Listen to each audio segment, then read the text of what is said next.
El Santo del Día. Beatas Mártires de Compiègne, 17 de julio. La fiesta de Nuestra Señora del Carmen de 1794, celebrada en unas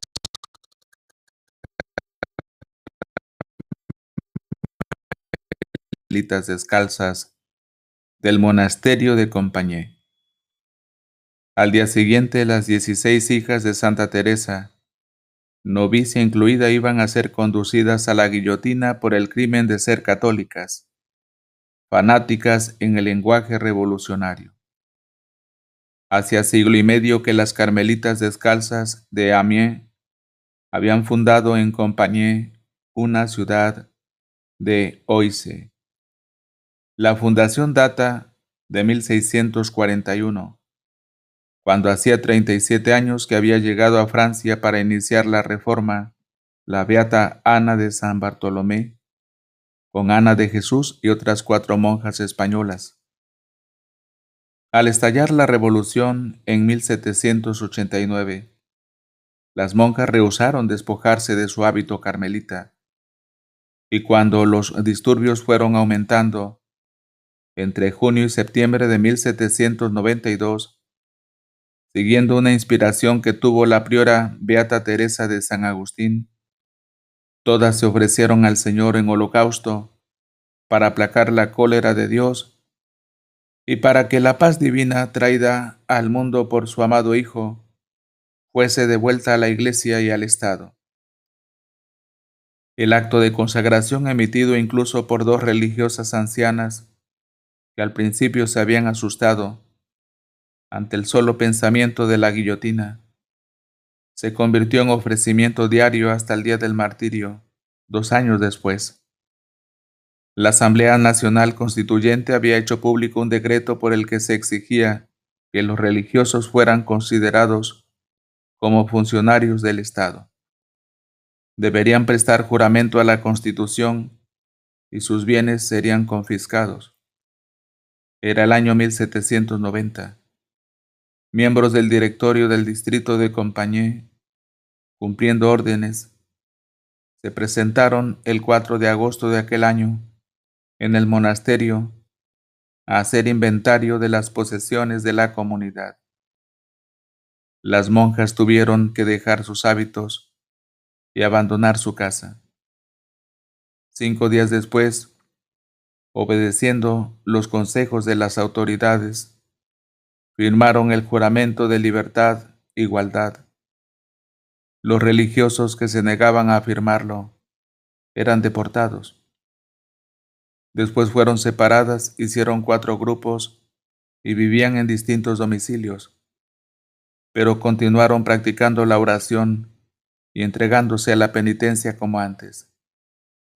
La regularidad y el orden de su vida, que producía todo lo posible en tales circunstancias, la vida y horario conventuales, fueron notados por los jacobinos de la ciudad. En ello encontraron motivo suficiente para denunciarlas al Comité de Salud Pública, cosa que hicieron sin pérdida de tiempo. El régimen del terror estaba oficialmente establecido en Francia y había llegado en aquellos momentos al más alto nivel imaginable. El rey había sido ejecutado y el tribunal revolucionario trabajaba sin descanso, enviando cientos de ciudadanos sospechosos a la muerte. La denuncia de las carmelitas decía que pese a la prohibición seguían viviendo en comunidad, que celebraban reuniones sospechosas y mantenían correspondencia criminal con fanáticos de París.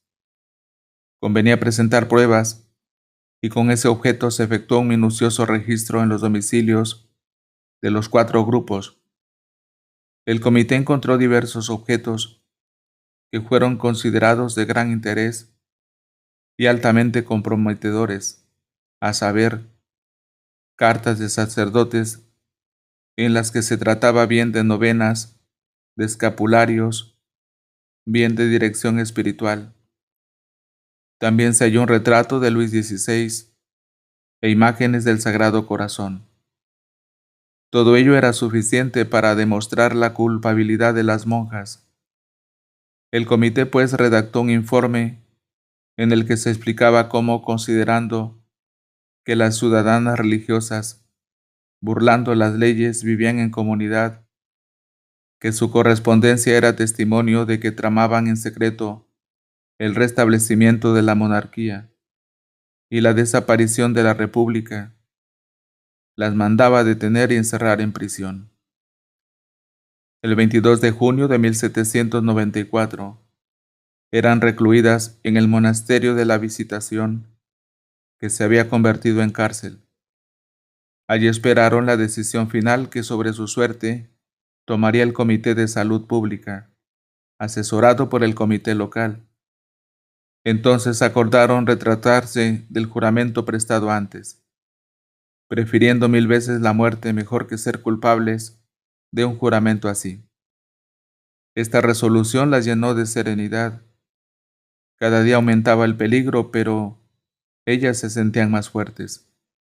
Continuaban dedicadas a orar y gracias a estar en prisión podían hacerlo juntas, como cuando estaban en su convento. Ya no se veían obligadas a ocultarse, y ello les procuraba un gran alivio.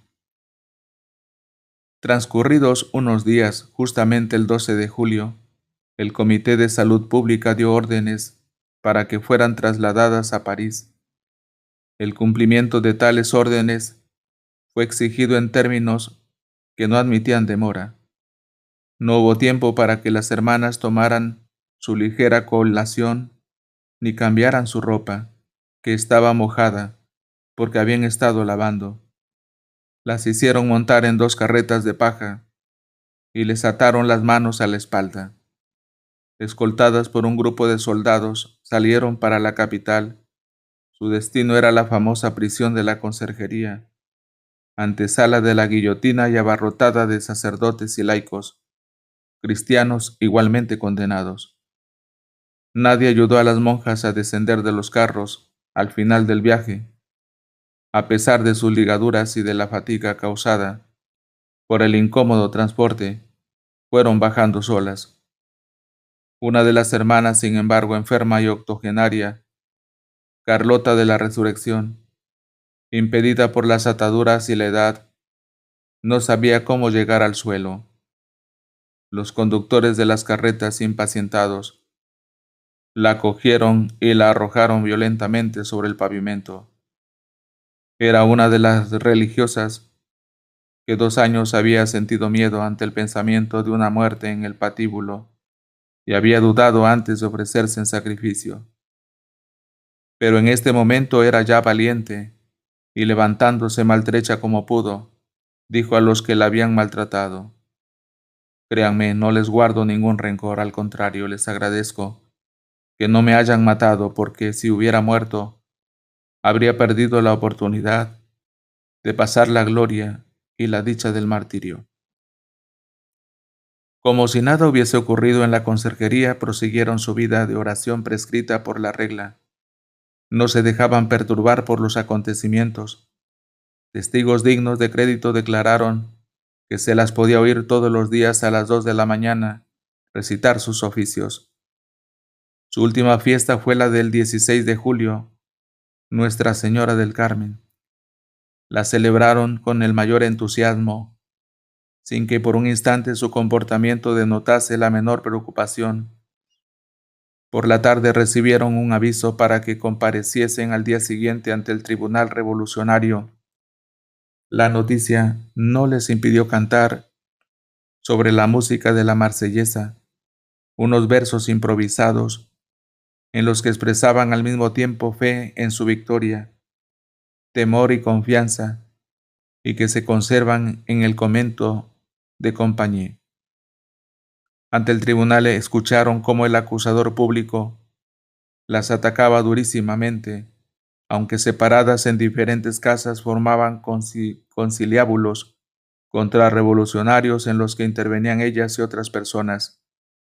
Vivían bajo la obediencia de una superiora y en cuanto a sus principios y sus votos, sus cartas y sus escritos son suficiente testimonio. Fueron sometidas a un interrogatorio muy breve y sin que se llamara a declarar a un solo testigo. El tribunal condenó a muerte a las 16 carmelitas, culpables de organizar reuniones y conciliábulos contrarrevolucionarios, de sostener correspondencia con fanáticos y de guardar escritos que atentaban contra la libertad. Una de las monjas, por Sor Enriqueta de la Providencia, preguntó al presidente qué entendía por la palabra fanático, que figuraba en el texto del juicio, y la respuesta fue: entiendo por esa palabra su apego a esas creencias pueriles, sus tontas prácticas de religión. Era su amor a Dios, su fidelidad a los votos y a la religión, lo que les hacía merecedoras de la pena capital. Una hora después subían en las carretas que las conducirían a la Plaza del Trono derrocado, hoy Plaza de la Nación. En el trayecto la gente las miraba pasar demostrando diversidad de sentimientos. Unos las injuriaban, otros las admiraban. Ellas iban tranquilas. Todo lo que se movía a su alrededor les era indiferente. Cantaron el Miserere y luego el Salve Regina. Al pie ya de la guillotina entonaron el Te Deum, canto de acción de gracias, y terminado el Veni Creator. Por último hicieron renovación de sus promesas del bautismo y de sus votos de religión. Una joven novicia, Sor Constanza, se arrodilló delante de la priora con la naturalidad con que lo hubiera hecho en el convento y le pidió su bendición y que le concediera permiso para morir. Luego, cantando el salmo Laudate Dominum omnes gentes, subió decidida a los escalones de la guillotina, una tras otra. Todas las carmelitas repitieron la escena. Una a una recibieron la bendición de la Madre Teresa de San Agustín antes de ser aguillotinadas. Al final, después de haber visto caer a todas sus hijas, la Madre Priora entregó con igual generosidad que ellas su vida al Señor, poniendo su cabeza en las manos del verdugo. Así realizó lo que ella solía decir: el amor saldrá siempre victorioso. Cuando se ama, todo se puede. Era el día 17 de julio de 1794 por la tarde. Prevaleció un silencio absoluto durante todo el tiempo en que los ejecutores seguían el procedimiento.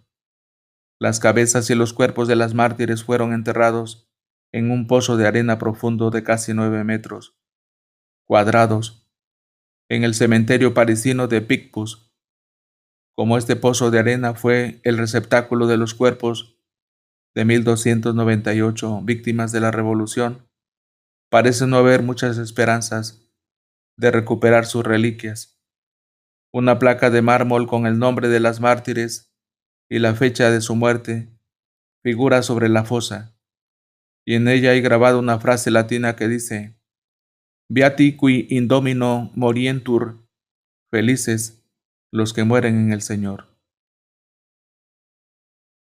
Para que la vida de los santos llegue a más hermanos, dele me gusta, deje un comentario, suscríbase, comparta, active la campanita para ser avisado en el próximo santo del día. Gracias.